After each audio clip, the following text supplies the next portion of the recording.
maka satu harinya itu adalah seperti 1000 tahun di dunia.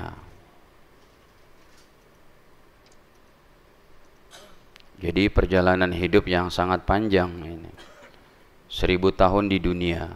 Satu harinya itu kalau udah masuk surga dan neraka. Ini ada dalam surat Al-Hajj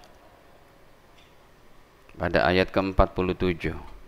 Wa yasta'jilunaka bil 'adzabi wa lan yukhlifallahu wa'dah wa inna yawman 'inda rabbik ka alfi sanatin mimma ta'uddun.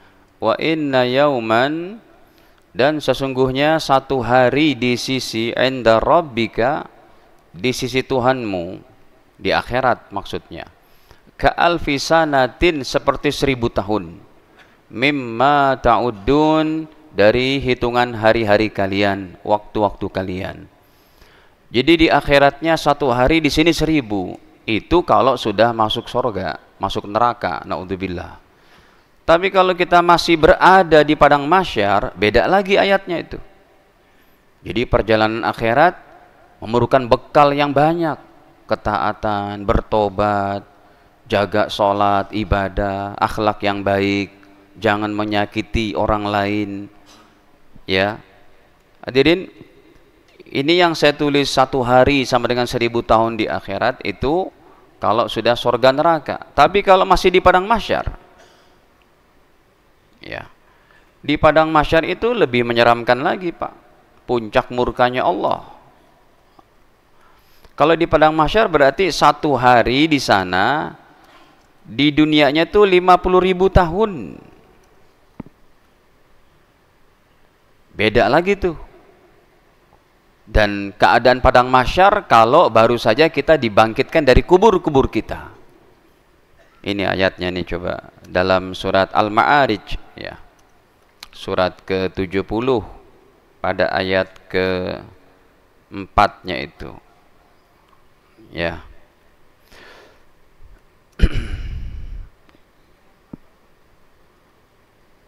Sa'ala sa'ilum bi'adzabin waqi' lil kafirina laysa lahu dafi' minallahi dzil ma'arij. Mana sih ayatnya? Nih, ta'rujul malaikatu warruhu ilaihi fi yaumin kana miqdaruhu khamsina alfasanah. Malaikat Jibril dan para malaikat naik kepadanya fi yaumin, pada satu hari, kana miqdaruhu, yang ukurannya seperti di dunia, khamsina alfasanah, 50.000 tahun. Kehidupan yang memang perlu bekal, ya, perlu penting sekali untuk kita menjaga amal-amal kita, ya, buat hubungan baik kepada Allah dan kepada hamba Allah. Nah, ini udah saya bicarakan terdahulu, udah ada 8 poinnya, bahwa kalau kita jaga iman amal soleh kita, kita tidak sendiri di akhirat. Ada penolong-penolong yang pilihan Allah itu.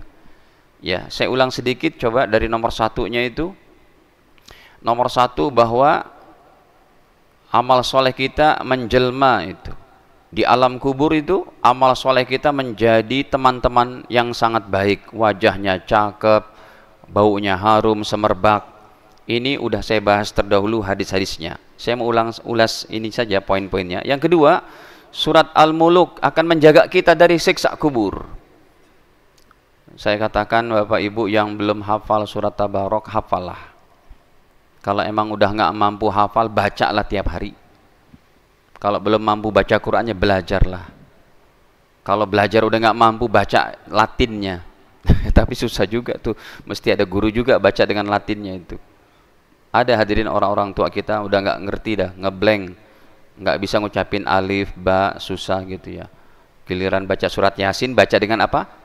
Latinnya. Ya udah, masih mending lah gitu, daripada nggak sama sekali. Ini kan udah terlambat namanya.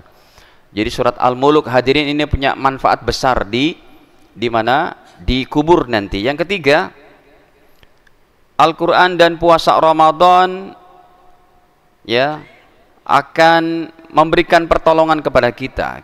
Bahkan ini hadisnya kalau nomor 3, mereka berdua ini merengek-rengek ke hadapan Allah. Jangan kau siksa ya Allah, dia jalankan aku ya Allah, dia baca aku, kata Al-Quran. Kata puasa, dia puasa ya Allah, tinggalkan syahwatnya, makan minumnya dalam rangka menjalankan perintahmu, jangan kau siksa ya Allah. Allah izinkan itu. Kita tidak sendiri itu. Puasa kita bisa nolong kita, bacaan Quran kita bisa nolong kita. Yang keempat, surat Al-Baqarah. Oh, ini kok 10 September sih. Sekarang bulan apa nih? Berarti baru nomor 4 ya? Apa gimana? Baru nomor 4. Ada yang ingat nggak? Astagfirullah. Ini terakhir. Dah, sekarang nomor 5 hadirin. Kita masuk pelajaran baru berarti. Betul nggak sih? Ada catatannya nggak Pak? Ya udah, nah hadirin, Masya Allah. Saya sendiri yang nulis, saya yang lupa Pak. Coba sebentar, maaf. Nomor 8, ada tanggalnya lagi nggak? Oh ya udah, betul. Kita masuk pelajaran baru hadirin, nomor 5. Nah, ini kan sudah nomor 4 nih. Berarti kalau nomor 4 penjelasannya, bacalah Al-Quran sampai khatam setiap bulan. Berarti kita ketemu sama Al-Baqarah dan Ali Imran setiap bulan. Berarti setahun 12 kali itu. Lumayan. Kita akan dikenal dengan Al-Baqarah dan Ali Imran. Ya. Tapi kalau Anda baca Qur'annya cuma bulan Ramadan, khatamnya cuma Ramadan, bertemu sama Al-Baqarah, Ali Imran cuma berapa? Setahun sekali. Khawatir Ali Imran, Al-Baqarah agak lupa-lupa. Antum siapa nih? Jarang ketemu kita. Ya. Nah, hadirin, kita masuk deh nomor berapa? Nomor 5 nih. Masya Allah, ini nomor 5 hadirin. Nabi membersamai kita di padang mahsyar, tempat murkanya Allah yang tadi saya katakan tuh, surat Al-Ma'arij ayat keempat itu. Satu hari di sana 50.000 tahun di dunia Pak. Bandingannya begitu jauh dengan Al-Hajj 47 tadi. Di padang mahsyar ini, kalau gambaran permulaan padang mahsyar, kita buka saja ayatnya itu dalam surat Abasa wa Tawalla. Laki perempuan ketakutan, seorang anak tidak kenal dengan ayah ibunya, anak istrinya, suaminya, saudaranya, tidak kenal. Ini perjalanan yang sangat menyeramkan menuju padang mahsyar. Kita baru saja dibangkitkan dari kubur-kubur kita Pak. Ya memang pelajaran saya ini pelajaran yang nggak bisa dibuktikan dengan kalau menurut si guru gembul tuh, ilmiah itu yang bisa diraba, diinikan dengan panca indera gitu ya. Bukanlah. Ilmiah tuh kalau menurut kita dalil Al-Quran, hadis, dan fatwa ulama yang mu'tabar. Ini kan semua nggak bisa difahami dengan otak, dengan logika kita. Cukup kita imani. Nah hadirin, di padang mahsyar nanti awal-awalnya kayak begini nih ayatnya nih, saya bawakan dulu. Tuh. Yauma yafirul mar'u min akhi, pada surat Abasa wa Tawalla ayat ke-34 itu. Yauma yafirul mar'u min akhi, pada hari itu seorang berlari dari saudara kandungnya. Berlari, nggak kenal. Bukan dari saudaranya aja. Wa ummihi wa abi, berlari daripada ibu dan ayahnya, ummi dan abinya. Nggak kenal, bukan kurang ajar, tetapi beban padang mahsyar begitu hebatnya. Wa sahibatihi wa bani, dia berlari dari istri dan anak-anaknya hadirin. Kenapa? Likulli imri'im minhum yawma idzin sya'nu yugni, karena semua manusia punya beban yang sangat berat. Akhirnya hadirin, kita datang ke Nabi Adam. Para nabi pun yang 25 nabi di padang mahsyar enggak bisa memberikan pertolongan. Para jemaah, di padang mahsyar kita hanya bisa mencari pertolongan dari hamba-hamba Allah yang soleh. Ya, enggak bisa kita mengandalkan amal-amal kita itu. Di padang mahsyar itu nggak bisa kita, ya Allah tolong kami, ya Allah tolong kami dalam keadaan ketakutan. Nggak bisa Pak. Harus mencari orang-orang soleh yang akan membawa pertolongannya di hadapan Allah. Minta izin supaya aku diizinkan memberikan pertolongan. Dan itu pasti semuanya para nabi. Tetapi dalam hadisnya, sekian banyak hadis yang saya baca itu, 25 nabi nggak disebutkan komplit. Cuma 5 nabi saja ulul azmi. Ya. Nah, ini saya buka nomor 4443 dalam Sahih Bukhari-nya. Hadirin, Apa kata Nabi? Manusia di padang mahsyar sangat ketakutan saat itu. Akhirnya mereka mencari orang-orang soleh. Pertama kali kita minta sama Nabi Adam, wahai Nabi Adam, tolong kami, mintakan kepada, tuh kata-katanya begitu, dari apa? Dari kita semua di padang mahsyar. Isfa'lana, tolong kami wahai Nabi Adam. Ila rabbik, mintakan kepada Tuhanmu. Ala tara, enggaklah kamu melihat wahai Nabi Adam? Kata kita nih, ya. Ila ma nahnu fi, keadaan kami di padang mahsyar sangat ketakutan. Tetapi singkatnya begini, karena ini hadisnya panjang banget, ya. Akhirnya Nabi Adam berkata, wa innahu nahani ani syajara fa asaitu. Saya pernah dilarang sama Allah untuk memakan pohon itu, mendekati pohon itu. Bukan cuma saya dekati, buahnya saya makan. Ini yang terkenal dengan nama sebutan pohon apa? Buah khuldi. Ya, kalau dalam pengetahuan orang awam ya begitulah yang disebut dengan buah khuldi. Saya makan, bukan cuma saya dekati. Akhirnya pakaian surga saya dan istri saya Bunda Hawa terbuka itu. Nabi Adam mengambil daripada apa? Daun-daun surga untuk menutupi tubuhnya. Hadirin, kata Nabi Adam, nafsi, nafsi, nafsi, sendiri-sendiri, saya nggak bisa. Yang kedua, kita datang kepada Nabi Nuh. Ya Nuh, tolong kami. Apa kata Nabi Nuh? Apa uzurnya Nabi Nuh tidak bisa memberikan pertolongan kepada umat manusia, anak cucunya di padang mahsyar? Kata beliau, wa inni qad kanat li da'watun da'utuha ala qaumi. Saya pernah berdoa kehancuran orang-orang kafir yang telah menghalang-halangi dakwahku. Bahkan diabadikan dalam Al-Quran surat Nuh ayat 26. Rabbi la tadar alal ardi minal kafirina dayara. Ya Allah, orang-orang kafir ini habiskan semuanya. Datanglah banjir bandang yang begitu hebat itu, sehingga mati semuanya. Ini doanya Nabi Nuh yang menjadi aib beliau dan uzur beliau di padang mahsyar. Akhirnya kita datang ke Nabi Ibrahim. Ya Ibrahim, tolong kami. Nabi Ibrahim alaihissalam, hadirin, satu-satunya nabi yang namanya kita sebut sehari semalam dalam sholat kita minimal 20 kali. Betul nggak 20 kali? 20 kali? Iya betul, coba aja. Kan sekali sholat kita sebut Allahumma sholli ala Sayyidina Muhammad kama sholita Ibrahim wa barik ala Muhammad Ibrahim, gitu kan? Hampir 4 kali setiap kali sholat. Nah hadirin, tapi apa kata Nabi Ibrahim? Tolong kami wahai Nabi Ibrahim. Kata baginda Ibrahim, wa inni qad kuntu kadhibtu salas kadibat. Saya pernah bohong 3 kali seumur hidupku, kata Nabi Ibrahim. Beliau pun tidak bisa memberikan pertolongan. Bohongnya Nabi Ibrahim itu yang pertama, beliau pernah berkata, diajak sama kaumnya, beliau berkata, inni sakim, aku sakit, padahal sehat. Yang kedua adalah bohongnya ketika, yaitu beliau ditanya sama Raja Namrud yang zalim, ini siapa? Beliau tidak jawab, ini istriku. Bunda Sarah kan sangat cantik, ini istriku. Kalau beliau jawab ini istriku, maka akan menjadi mudorot bagi istrinya itu, akan diambil lah, akan diapa. Maka beliau menjawab, hadihi ukhti, ini saudariku. Yang ketiga, ditanya tuh berhala-berhala yang Nabi Ibrahim hancurkan, oleh mereka ditanya, Ibrahim, siapa yang hancurin ini? Kata Nabi Ibrahim, kan patung yang paling gede nggak dihancurkan. Tuh tanya tuh, itu yang hancurin tuh, tanya sama yang gede gitu. Jadi Nabi Ibrahim umurnya 100 tahunan, pernah berbohong 3 kali, dan ini nanti menjadi aib Nabi Ibrahim di padang mahsyar. Singkat cerita hadirin, kita datang ke Nabi Musa. Wahai Nabi Musa, tolong kami. Nabi Musa pun angkat tangan. Kata beliau, tangan kanan saya ini pernah nonjok seorang Kipti Mesir yang pernah menyerang saya balas sekali, mati.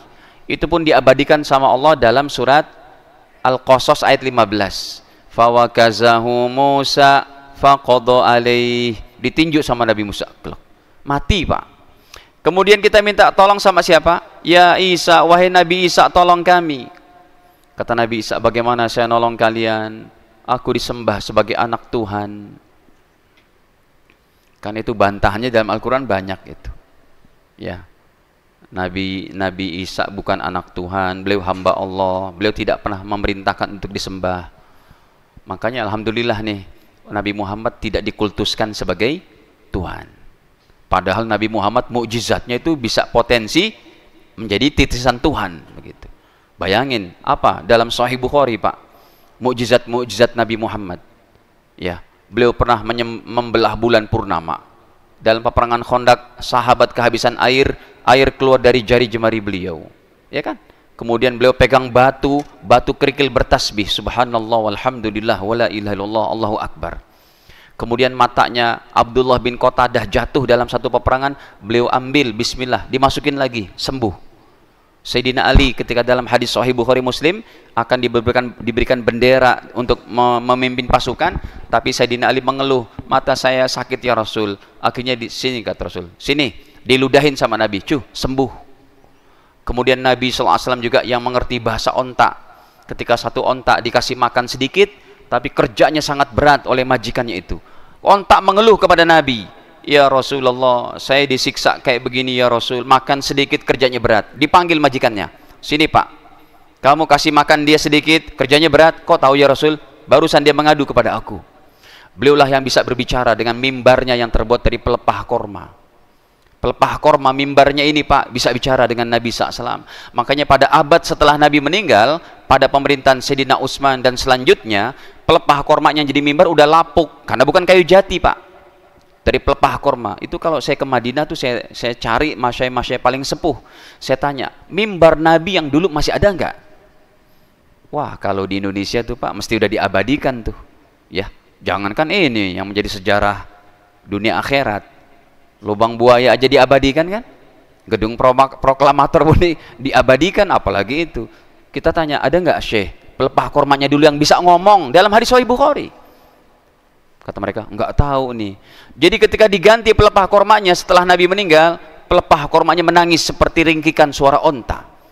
Kemudian Nabi SAW yang satu gelas air susu, hadirin, diberikan oleh Abu Hurairah. Ya Rasul, saya dikasih satu gelas air susu ini. Maksudnya beliau mau berbagi kepada Rasul berdua aja. Ya gelasnya segini, cukup untuk 2 orang. Kata Nabi, Abu Hurairah, temanmu ada berapa? Ada 70 ya Rasul. Panggil semuanya. Kata Abu Hurairah, bagaimana saya mau kedapetan ini? Paling setetes-tetes doang atau sesendok-sendok. Kata Nabi, panggil. Dipanggil lah. Kemudian Abu Hurairah duduknya sebelah kiri beliau, dan sahabatnya berkumpul sampai di sebelah kanan. Dan Rasulullah kebiasaannya kalau memberikan kepada seorang mesti sebelah apa dulu? Kanan dulu. Akhirnya Abu Hurairah berkata, ini gimana saya dapat, nanti udah habis mungkin. Kata Nabi, pegang gelas ini, silakan kamu minum.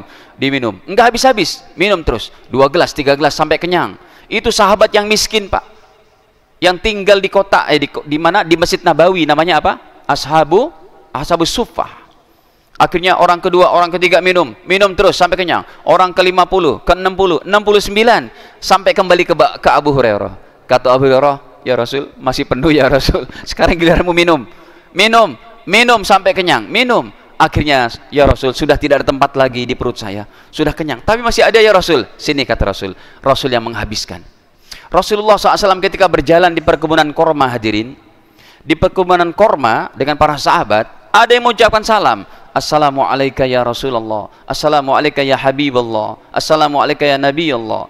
Rasul tengok kanan kiri, para sahabat bertanya, ya Rasul, siapa yang mengucapkan salam kepada kita? Kata Rasul, pohon korma mengucapkan salam kepada aku. Coba Pak, nanti antum pulang malam hari, ada pohon gede di depan rumah Anda, ngucapin salam pohonnya, insya Allah tuh genderuwo gitu. Berani jawab Pak? Waalaikumsalam. Inilah Nabi SAW ketika buang air, hadirin, di semak-semak kota Madinah, pohon berjalan dengan izin Allah, menembus daripada tanah-tanahnya, mengumpul, membuat toilet, dan artinya menutupi aurat Nabi SAW. Dan setelah beliau buang air besar, buang hajatnya, itu kotorannya sudah nggak ada, bersih. Kenapa? Bumi pun ikut berbicara saat itu, menelan daripada kotoran Nabi SAW. Khawatirnya kalau dapat kotorannya itu jadi dikultuskan juga itu Pak. Alhamdulillah dengan sekian banyak mukjizat Nabi, hadirin, umat Islam terjaga akidahnya. Beliau tetap Nabi, makanya diberikanlah oleh para ulama definisinya. Apa-apa yang tadi saya ucapkan tuh Pak, itu baru berapa tadi saya bilang? 10 mungkin. Masih ada 990-an lagi Pak. Mukjizat Nabi itu lebih dari 1000. Bukan 10, bukan 11. 1000. Itu yang tadi saya sebutkan, kejadian dalam hadis Sahih Bukhari Muslim. Alhamdulillah, tidak ada yang mengkultuskan sebagaimana kaum Nasrani mengkultuskan Nabi Isa sebagai anak Tuhan. Hadirin, kita kembali. Akhirnya Nabi Isa menyampaikan uzurnya, aku disembah, nggak bisa saya berikan pertolongan di padang mahsyar ini. Siapa yang bisa Pak? Yang bisa adalah, lihat, Nabi Muhammad tuh, ya Muhammad, wahai Nabi, tolong kami. Yang disebutkan oleh Nabi bukan anak cucunya yang meninggal masih kecil tuh, seperti siapa? Anaknya Nabi yang meninggal usia kecil, Abdullah, Qasim, kemudian siapa lagi tuh? Ibrahim, bukan juga Fatimah, bukan juga Sayyidina Hasan Hussein, bukan istri-istri beliau, bukan menantu mertua beliau yang disebut, tapi yang disebut kita semua hadirin. Apa kata Rasul? Ummati ya Rabbi, ummati ya Rabbi, ummati ya Rabbi, ya Allah umatku, ya Allah umatku, ya Allah. Akhirnya kita mendapat Pak saat itu masuk surga dan dimudahkan oleh Allah Ta'ala urusan kita dengan rekomendasi Nabi Muhammad. Sementara 25 Nabi semuanya tenggelam dalam ketakutan juga. Nah, ini hadirin harus dijaga nih. Nomor 5 nih, jangan sampai kita tidak dibersamai oleh Rasul di padang mahsyar. Tapi saya mau tuliskan bahwa orang yang tidak mendapat kebersamaan dengan Nabi di padang mahsyar itu ada 4 macam orang. Ya, yang ini kita harus wanti-wanti nih, jangan sampai terjadi seperti itu pada diri kita dan keluarga kita. Hadirin, 4 macam orang yang tidak akan dibersamai oleh Rasul atau tidak dapat ditolong Nabi, tidak dibersamai oleh Nabi sallallahu alaihi wasallam. Yang pertama hadirin, orang yang mati kafir. Ini ada dalam Ali Imran 91. Yang kedua adalah mati murtad, naudzubillah. Ini ada dalam Al-Baqarah 217. Yang ketiga adalah orang yang mati musyrik. Ini ada dalam An-Nisa 48. Enggak usah saya terjemah deh, nanti terlalu lama ya. Silakan yang mau foto nanti baca di rumah. Yang keempat adalah orang yang mati munafik. Orang yang mati munafik ini hadirin, ya, dia sudah tidak bisa dibersamai lagi, ditolong lagi, disyafaati lagi oleh Rasul. Ini dalilnya An-Nisa 145. Dah. Nah, ini hadirin diantaranya nomor 5 ini, bahwa kita akan dibersamai oleh Nabi Muhammad sallallahu alaihi wasallam. Jaga hadirin iman Islam kita, keluarga kita, anak istri kita. Kemudian yang nomor 6, Masya Allah, anak soleh Pak, membersamai kedua orang tuanya di padang mahsyar, di akhirat. Bahkan ini prakteknya dari dunia ini Pak. Doa-doa kita kepada orang tua kita itu membersamai mereka. Aduh, kenapa mati? Oh ya. Nah hadirin, saya ingatkan nih kepada jamaah. Ini kalau Anda setiap hari istighfarnya cuma astagfirullahaladzim, ganti dengan ini Pak, Rabbik firli wali walidayya. Sebab astagfirullah cuma untuk Anda saja, nggak dapat nomor 6-nya ini. Tapi kalau Anda ganti dengan Rabbik firli wali walidayya, segitu aja 100 kali. 1 kali bacaan Rabbik firli wali walidayya, orang tua kita diangkat derajatnya 1 tingkat di surga. Makanya ini tulisannya saya dapati dalam hadis Imam Ahmad, nomor dalilnya itu ya, nomor 10.610. Coba sekarang kita buka nih. Ini Masya Allah ya, kita yang masih hidup, orang tua sudah meninggal, silahkan Pak, Anda buat amalan setiap hari baca 100 minimal Rabbik firli wali walidayya. Ini saya tulis dulu hadisnya, nomor 10.610. Nih, Nabi bersabda, Innallaha azza wa jal, sesungguhnya Allah yang maha perkasa lagi maha agung, la yarfa'u darajata lil abdi saleh, Allah akan mengangkat derajat untuk orang tua kita yang soleh, yang telah mendidik kita menjadi anak yang soleh. Diangkat derajatnya di mana? Fil jannati, di dalam surga Pak. Anaknya masih hidup. Makanya bapak ibunya heran. Mereka bertanya kepada Allah, ya Allah, ini kenapa derajat saya kok naik terus? Pak, kalau kita bacakan kayak begini, bapak ibu kita bisa berbicara kepada Allah, ya Allah, ini kenapa derajat kami naik terus? Fayaqul, maka Allah menjawab, ya Rabbi anna li hadih, ini dari mana, kenapa derajat saya naik terus? Fayaqul, Allah menjawab, bistighfari waladika laka, ini karena istighfar putra putrimu untukmu yang masih hidup di dunia. Makanya saya tuliskan istighfarnya tuh seperti ini, Rabbik firli wali walidayya. Ya, makanya enggak apa itu hadirin. Tidak menyesal lah kita mendidik anak kita. Ya, anak Anda Pak enggak mesti jadi ulama. Tapi ketika anak Anda belajarnya sekolah umum, tetap pendidikan agamanya harus diusahakan. Mau di masjid-masjid kek, mau di surau-surau kek, ya dengan para ustadz di tempat kita tinggal. Syukur-syukur kalau dari sejak dini anak kita disekolahkan di SD-nya SDIT. Insya Allah tuh SDIT, lulus SD aja tajwidnya udah bagus. Anak saya aja masuk SDIT, hafalan Qurannya udah mau 5 juz. SDIT itu Pak, yang ada pelajaran matematika umum, ya paling tidak begitu. Sekalipun nanti mereka kuliahan, belajar hukum lah, belajar ekonomi, belajar ini, tapi modal bekal agamanya sudah ada. Gitu. Jadi anak yang baik, yang menjalankan sholat. Yang ketujuh kebalikannya nih hadirin. Kalau ini anak soleh, yang nomor 7 apa? Ini terakhir deh Pak, ya. Atau nanti satu lagi. Orang tua yang soleh membersamai anak-anaknya di surga. Syaratnya satu aja tuh, semuanya iman kepada Allah. Kalau tadi anak soleh, ini orang tua yang soleh bisa ngangkat derajat anak-anaknya ke surga. Mungkin anak-anaknya berarti gini, ini yang kuat amalannya orang tuanya. Orang tuanya masuk surga, kemudian anak-anaknya di bawah, surganya tidak selevel. Orang tuanya minta kepada Allah, ya Allah tolong ya Allah, anak-anak saya bisa enggak ya Allah, supaya kita klasternya bareng-bareng di surga. Karena ini keluarga inti kami ya Allah. Allah izinkan, bahkan dalilnya Al-Quran. Ingat Pak, di dalam surga Anda boleh meminta kepada Allah supaya anak-anak kita yang kurang daripada yang surganya di bawah bisa selevel dengan bapaknya yang amalannya bagus. Ini dalilnya Al-Quran. Surat At-Tur. Coba kita buka tuh. Ya, pada surat At-Tur ayat ke-21, surat ke-52. Wattur wa kitabim mastur fi raqim mansyur wal baitil ma'mur. Mana tuh? Wasaqfil marfu wal bahril masjur. Ayat ke-21.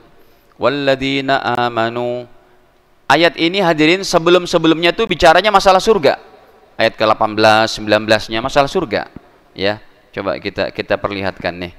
Innal muttaqina fi jannatin wa na'im. Sesungguhnya orang-orang bertakwa berada dalam surga-surga dan kenikmatan dan surga naim.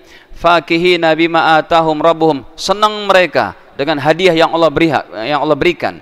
Wa waqahum rabbuhum adzabal jahim. Terhindar dari siksa neraka jahim. Apa kata Allah?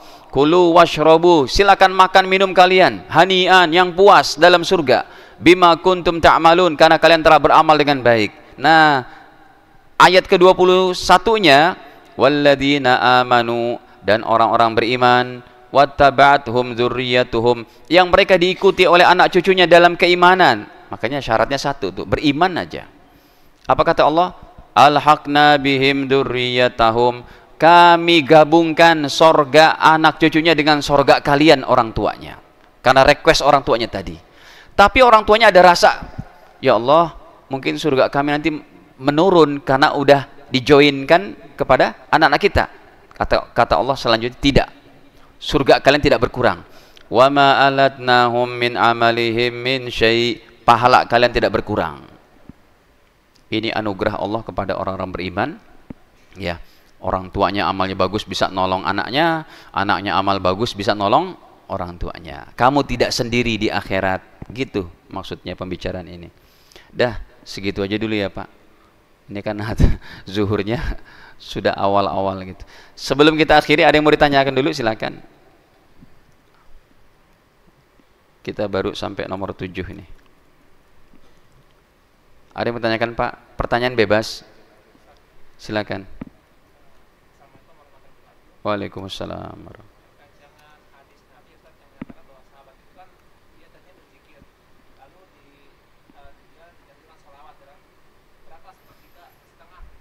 Ya, sebanyak-banyaknya.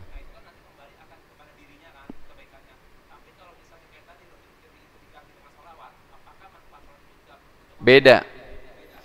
Manfaat sholawat beda dengan yang tadi. Kalau sholawat tidak langsung mengefek mengangkat derajat orang tuanya, tapi sholawat adalah mengampuni dosa si pembaca, memudahkan hajat yang diinginkan oleh pembaca, atau dan diampuni dosanya. Atau kita buka hadisnya tadi. Sahabat yang antum bilang itu namanya sahabat Abdullah bin Mas'ud. Hadisnya riwayat Imam Tirmidzi. Kata beliau, ya Rasul, saya ini mau baca salawat berapa? Coba sebentar, saya tampilkan dulu. Ya, wa yughfar laka dzambuk wa tuqdu hajatuk. Apa itu bahasa Arabnya? Ngerti nggak antum bahasa Arabnya? Saya lupa, agak lupa itu. Sebentar. Ini nih sudah ada. Astagfirullah. Tuh hafalan hadis tuh gampang lupa ya. Nih sahabatnya. Oh maaf, bukan Abdullah bin Mas'ud. Maksud saya Ubay bin Ka'ab. Ubay bin Ka'ab berkata, ya Rasul, ya, saya berselawat kepada engkau. Setiap hari itu setengah waktu saya untuk berselawat. Kata Rasul, masyita, terserah kamu. Tadi sih beliau berkata, seperempat waktu saya ya Rasul. Seperempat waktu saya sehari semalam untuk berselawat kepada engkau. Nabi bersabda, masyita, terserahmu. Fa'in zitta fahuwa khairul laka. Kalau kamu tambahin lebih bagus. Kalau setengahnya lagi ya Rasul, silakan, lebih bagus. Terus kalau 2/3-nya ya Rasul, Nabi lanjutkan lagi jawabannya kayak tadi, masyita, terserah kamu. Fa'in zitta fahuwa khairul laka. Dengan jawaban kayak begini, maka sahabat Ubay bin Ka'ab berkata, aj'al laka salati kullaha, kalau begitu ya Rasul, sehari semalam saya memperbanyak salawat aja kepada engkau. Qala, di situ Nabi bersabda, idzan tukfa hammaka, kalau emang kamu banyak baca salawat kepada aku, hajat-hajatmu akan dimudahkan. Kesedihanmu, kerisauanmu, keinginanmu akan diberikan oleh Allah. Wa yughfar laka dzambuka, dan dosamu diampuni. Nah ini kalau anda punya hajat, silakan perbanyak baca salawat, ini dalilnya. Tapi kalau yang tadi Robik Firly mengefeknya secara khusus kepada orang tua. Ini tidak kepada orang tua. Sekalipun orang tua tetap apa? Kecipratan.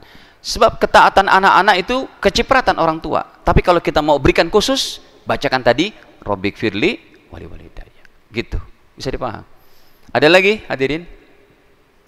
Kalau tidak ada, ini saja dapat saya sampaikan. Semoga Allah Ta'ala senantiasa membimbing kita, hari-hari kita menjadi hari yang penuh barokah, ya, penuh ampunan dari Allah Ta'ala. Amin ya rabbal alamin. Kita akhiri dengan kafar majlis. Subhanakallahumma bihamdik, asyhadu an la ilaha illa anta astaghfiruka wa atubu ilaik. Wassalamualaikum warahmatullahi wabarakatuh.